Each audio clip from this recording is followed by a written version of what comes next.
Well, good morning, everybody. Welcome to Compass Christian Church. My name is Luke Davidson, and I want to welcome all of you watching on Facebook Live with us as well. Thank you guys for attending with us there. We are continuing in a series today called I Love the 90s, and I really do love the 90s. I even love the music, which a lot of people don't love the music of the 90s, but I love the music of the 90s, like Pearl Jam was big, Alanis Morissette, Dave Matthews Band. Any fans of Dave Matthews? A few of you? How about Death Row Records? Yeah? No? A few of you? Dr. Dre and Snoop Dogg. I listen to a lot of that, more than my mom would care to know, probably. But my favorite band, I'm sorry if this ruins your opinion of me, my favorite band from the 90s was Rage Against the Machine. Yeah. Love the 90s. The 90s, I was a kid, so we didn't really have cell phones yet, like texting each other like we do today, but the cool kids had pagers. Did any of you have pagers like the lime green translucent pager? And none of us had a phone to text you or call you, but you still had the pager. You were cool. Skechers were invented in the 90s. They were ugly then. They're ugly now. Sometimes things don't change. But it's fun to think about where we came from, what makes us who we are today, and we'll even kind of direct where we're going into the future. In this series, we're talking about where we've come from as a church, what makes us who we are, and what kind of guides and directs us into where we're going into the future. I don't know if you knew this, but Compass Christian Church is over 50 years old. I know this campus is a year and a half old, but our church began in Bedford Christian Church, over 50 years ago, and we became Compass Christian Church, changed the name over time, and we have these core values that follow the directions of a compass just to help us to remember and to retain that information, north, east, south, and west.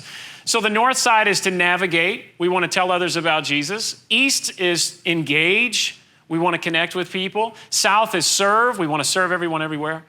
West is to worship. And we want to grow in our faith. And we feel like if we do these things well, then we are navigating people to God well. And we feel like if we do these things well, then we're following Jesus well. I want to talk about the south side of the compass today. Serve. Serve everyone everywhere. I wonder, what do you think of in the context of a church when it comes to serving?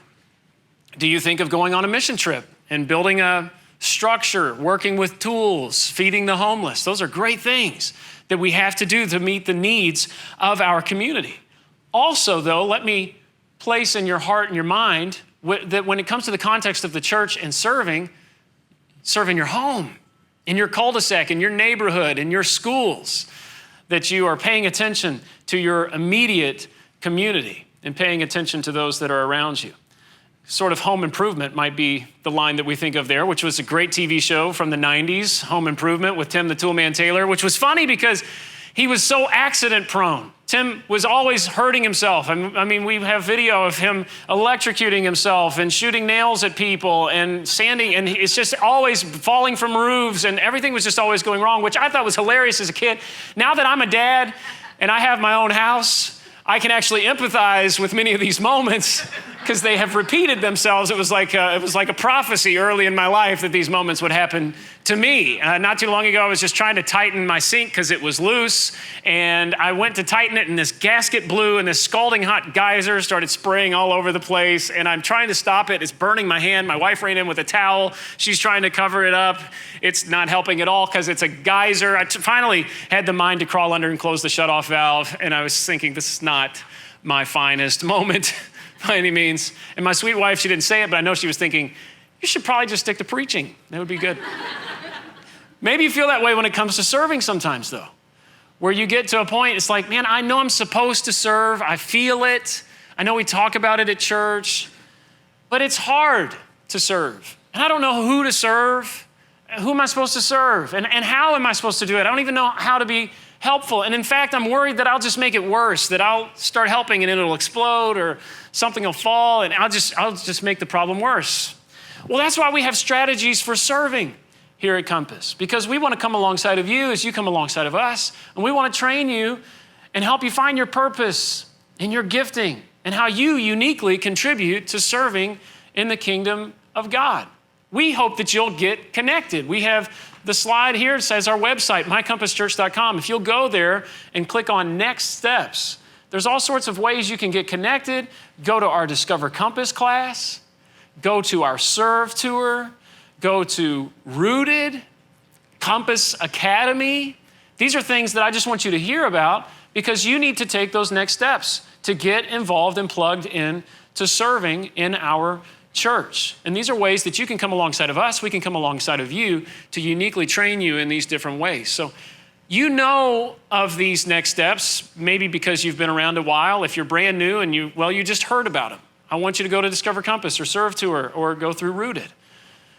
That's what I want you to do. I hope to take a few minutes now to maybe inspire you to actually take that next step, because each and every one of you may not know this or believe this yet, but every single one of you is uniquely gifted by God to serve a purpose.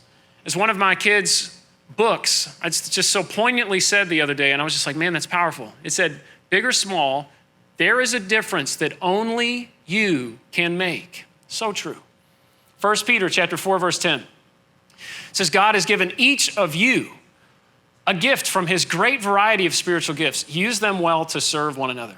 The guy who wrote this, Peter, had been a fisherman, blue-collar, hard worker sort of guy, used to handling smelly fish and cleaning nets and getting his hands dirty. One day, Jesus came along, and Jesus said, follow me. And Peter's like, heck yeah, I'll follow you, because I'm going to be your apostle, your disciple, and I'm going to be a big shot in the kingdom that's going to renew the entire world. I'm going to be second to the king. That's going to be fantastic.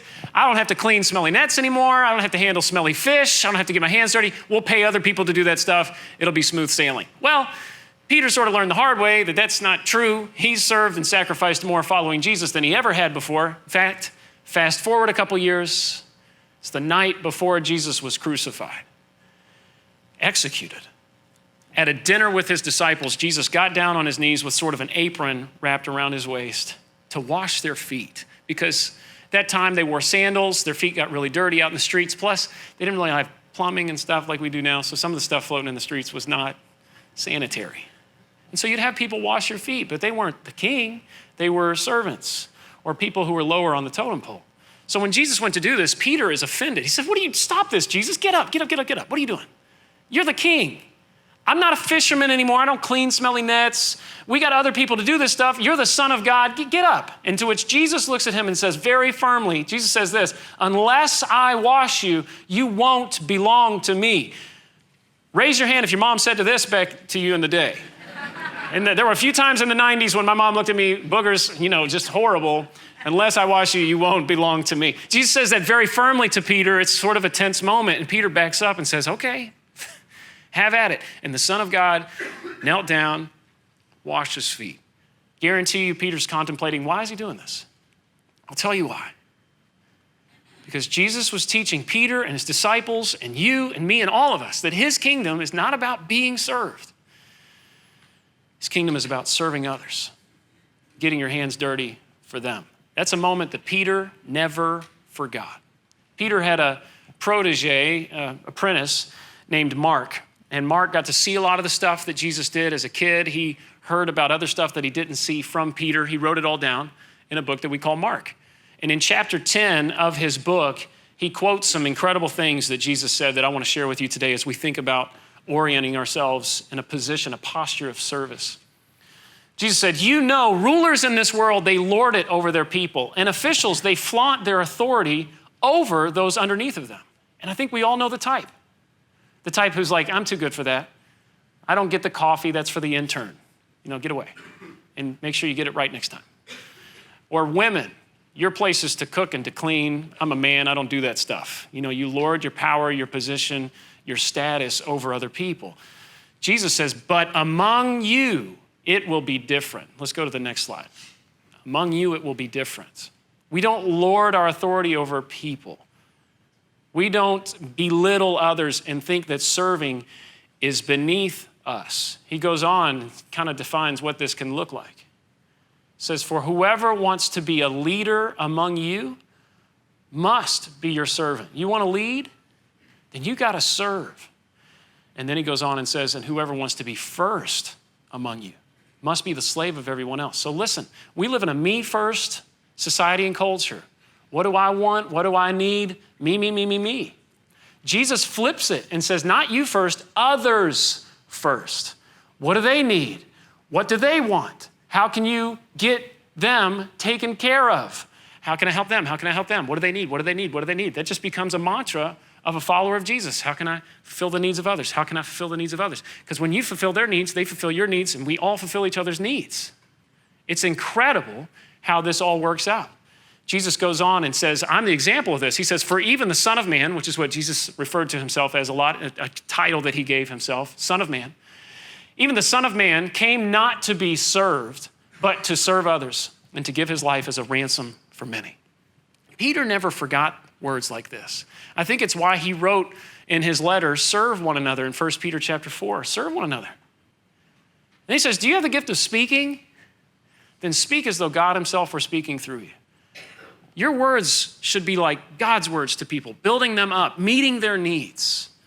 Do you have the gift of helping others? Which the word helping there has the idea of waiting tables. Anybody served as a waiter or a waitress before? It's hard. I worked as a summer as a waiter at Max and Irma's, Northern Kentucky on the other side of Cincinnati. That was a hard job because the whole purpose of the job is to get people what they need. What do you need? What do you need? What do you need? What does this table need? What does that table need? I got a 10 top. It's just crazy. Hustling around, trying to get other people what they need. Peter says that's a gift. Do you have that gift of getting other people what they need? I don't know what you think of when you think of spiritual gifts. Maybe you think of miracles and you think of healings, prophecy, but the gift that he highlights here and the gift that his buddy Paul says surpasses all other heavenly gifts is loving others, helping them, serving, and getting what they need. He says getting your hands dirty for others, it's a gift. It's a gift from God, which is so true, isn't it? There is nothing more fulfilling than when you help somebody and get them what they need. Like they really needed that. You get it, and man, that feels so good. It's a good feeling. There's an entire episode of the 90s show Friends about this very scenario, selfless service. I don't feel selfless because when I help them, I feel great about this. It's a funny episode. It's true. They feel good. You feel good. You've solved a problem. It's a gift. You should try it out more. You should do it more. Because at the end of this, he says, if you do that well, then everything you do will bring glory to God through Jesus Christ. Everything. All glory and power to him forever and ever. Amen. There's an incredible story that Jesus told called the story of the Good Samaritan is what we call it. If you don't know it, there was this guy that was traveling on a journey and he was attacked and robbed, beaten up, and left for dead on the side of the road. Two different occasions, two characters come along initially who were heroes of the community. They were popular and really well liked. The first maybe is like Fresh Prince of Bel-Air because we have to relate to our time. Fresh Prince comes along, he's popular, he's got a lot of friends. Surely he can help you out. And plus he's got a rough background so he can empathize. He knows the struggle. The second person that maybe comes along is sort of maybe like Topanga from Boy Meets World. She's beautiful, she's caring. Who had a crush on Topanga? None of, yeah, there we go. So I hope she helps, right? No, but anyways. So these first two characters come along, but they don't stop and help in Jesus' version of the story. Why? These are people that you would think this is just what they do. They stop and help, but they don't stop and help.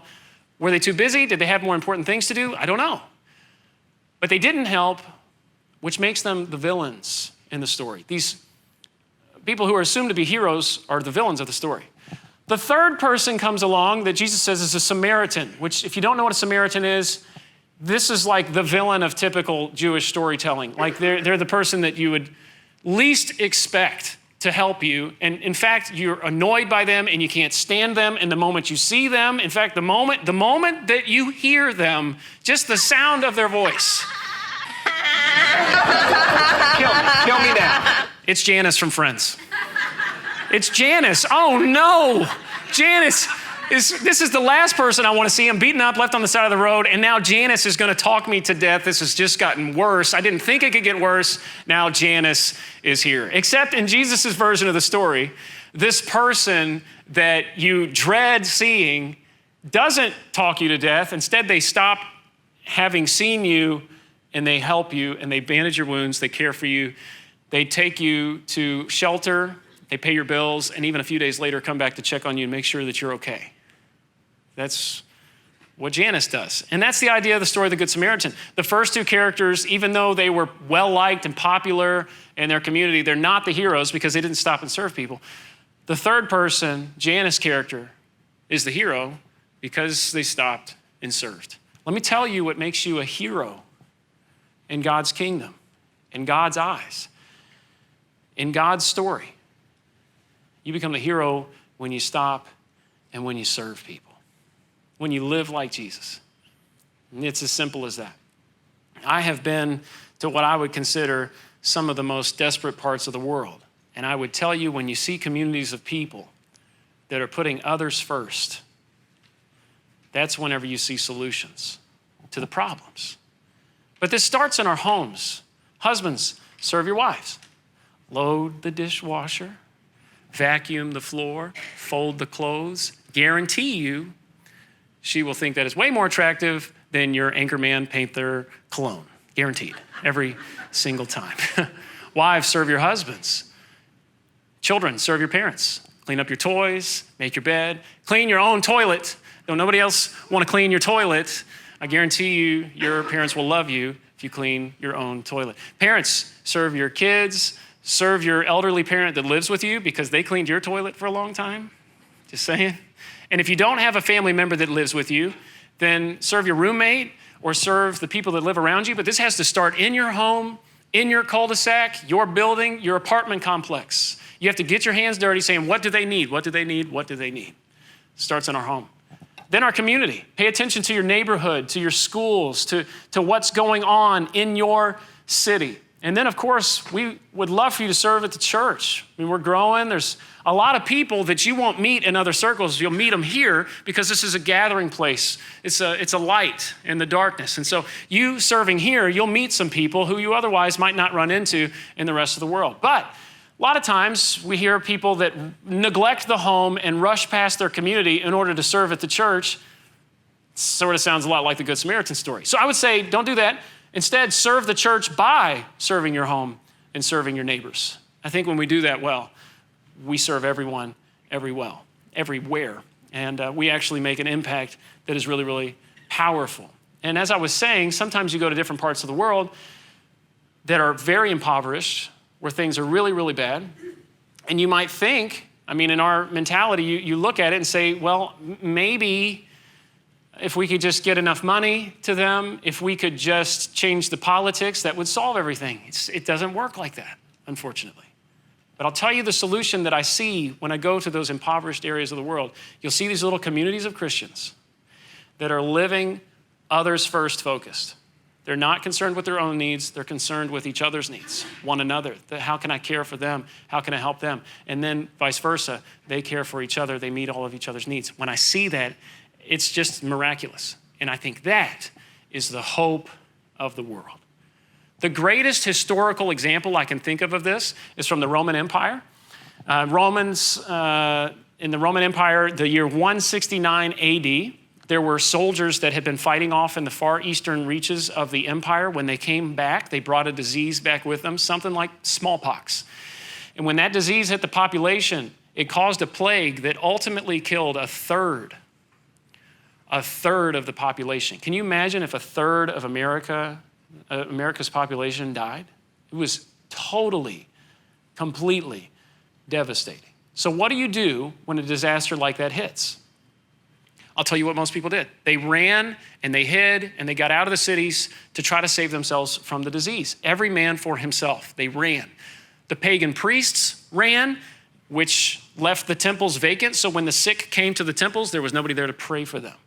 The doctors left the city because they didn't know how to help. They were like, hey, I can't help you. They ran and left the city as well. Every man for himself. It reminds me of one of my favorite video games from the 90s, Mario Kart 64. Did you play Mario Kart 64?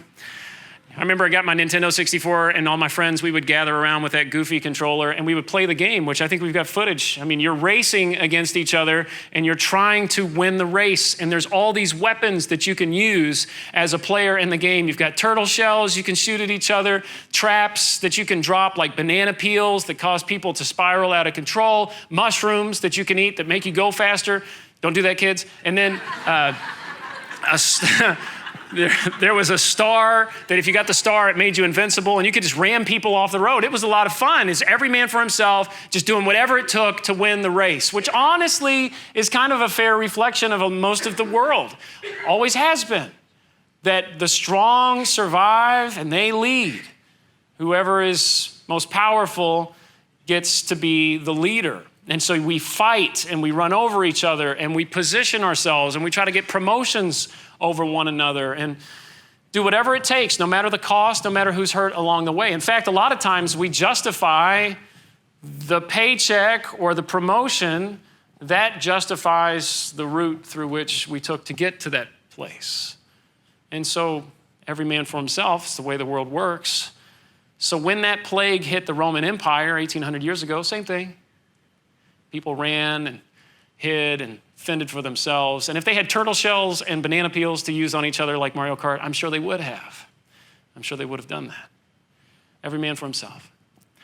Except for the Christians. It's documented that the Christians stayed back and they cared for the sick and brought them into their homes, covered them with blankets, gave them water, which really helped with dehydration, which was really important during those diseases, fed them soup, prayed for them. And then a lot of the Christians caught the disease themselves and many of them died. That's what the Christians did. Which maybe that sounds like a total waste of life to you, just staying back and catching the disease, risking catching the disease, not quarantining yourself off. It sounds very foolish, except when you look at the results of what the Christians accomplished, it saved the Roman Empire. Because here's what we know. If a person during those plagues, if they received food and water daily, it could strengthen a person who otherwise would have been too weak to survive. They could survive the disease. Plus, while many Christians did die from the disease, many more survived because of the care that they had received. And you know what happened when they survived the disease? They developed immunity to the disease. And now they could move among the sick without any fear of catching it. It was miraculous. All of this has led historians like Rodney Stark to conclude this. This reduced deaths by 2/3. 66% less people died because of the care of the Christian communities. It is hard to underestimate the impact that this had on the growth of Christianity because most of those who survived were Christians, or they were in those communities of Christians who were caring for one another, or they became Christians because of the care they received. And even those who didn't become Christians had a newfound respect and empathy for those Christian communities, which for them, this was only about 100 years after Christ, was just this weird cult that believed in this guy that died and then came back to life. What a bunch of foolishness. But they saw the way that they lived and they said, wait a second, what are these people doing? It saved our empire. And they had a newfound respect and empathy for those who followed Jesus because they had seen and witnessed their selfless actions firsthand. And they're asking, why are they living this way? So selfless, so others focused. And then you get to know about their leader, Jesus, and find out what he did. And that he himself willingly sacrificed his life to pay the price for all sin, to save the world. Your sin, my sin, paid for by the selfless sacrifice of Jesus. And people, when they hear about that, they say, I want to live that way too. It changes the world.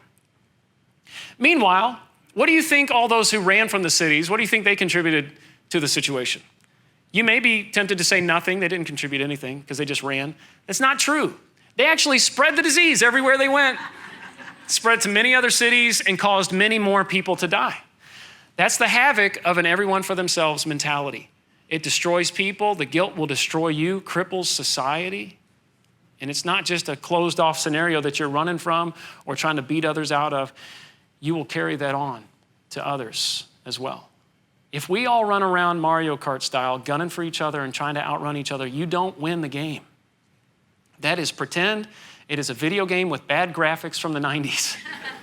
In real life, when you live that way, it destroys you, it destroys others, it cripples society. Plus, you reap what you sow. Jesus said, whoever lives by the sword dies by the sword. If you build your business on a cutthroat mentality, you will lose your business that same way. If you live your life forgetting others and treating them like they're beneath you, you will reach the end of your life and you will be forgotten and you will be treated as if you're beneath others. There's a better way to live. Not just a more spiritual way, a better way that helps people, helps you, helps society. It's the way of Jesus. Saved people serve people. We've been saved by Jesus and his selfless sacrifice. And now we want to live like him and help others too. Serve everyone everywhere. We don't ask, what can this community do for me? You ask, what can I do for this community? Jesus said one day he's going to come back to fully claim all of this as his kingdom. He's in heaven sitting at the right hand of the Father right now. One day he will come and fully claim all of this. And when he does, he says he will divide us up into two different groups. On one side will be those who will enter into his kingdom. On the other side are those who will not. Do you know what distinguishes between the two groups? In his story that he tells us in Matthew chapter 25. It's the same thing that made Janice the hero in our story earlier, serving. But you don't have to take my words for it. Look at Jesus' words. Jesus said, come, you who are blessed by my Father, inherit the kingdom prepared for you from the creation of the world. For I was hungry and you, say it with me, fed me. I was thirsty and you gave me a drink. I was a stranger and you invited me into your home. I was naked and you gave me clothing. I was sick and you cared for me. I was in prison and you visited me. To which the crowd is like, Jesus, we don't ever remember visiting you or helping you or caring for you when we were sick. When did we do that for you? And Jesus is like, oh, let me explain. He says, well, whenever you did this for one of the least of these, my brothers and sisters, who is the least among you? The neighbor that just lost their job and they have to take another job at a time. They're not sure how they're going to get their kids to school. And you're like, I can meet that need. So I did it for them. Or the black sheep in your family that nobody else wants to help. Or the kid in your class that's getting bullied relentlessly and nobody wants to help him. You say, you know what? I can help. Jesus says, whenever you did it for one of the least of these, my brothers and sisters, you were doing it for me. You were doing it for Jesus. Oh, come into the kingdom. But those on the other side of Jesus, they didn't feed the hungry or give shelter to strangers or care for the sick. And so Jesus says to them, truly, I tell you, when you refused to help the least of these, my brothers and sisters, you were refusing to help me, and they will go away into eternal punishment, but the righteous will go into eternal life. You may have a really important job with power and position and status. You may be the most popular kid in your class and have a lot of followers on Instagram, a lot of views on your videos.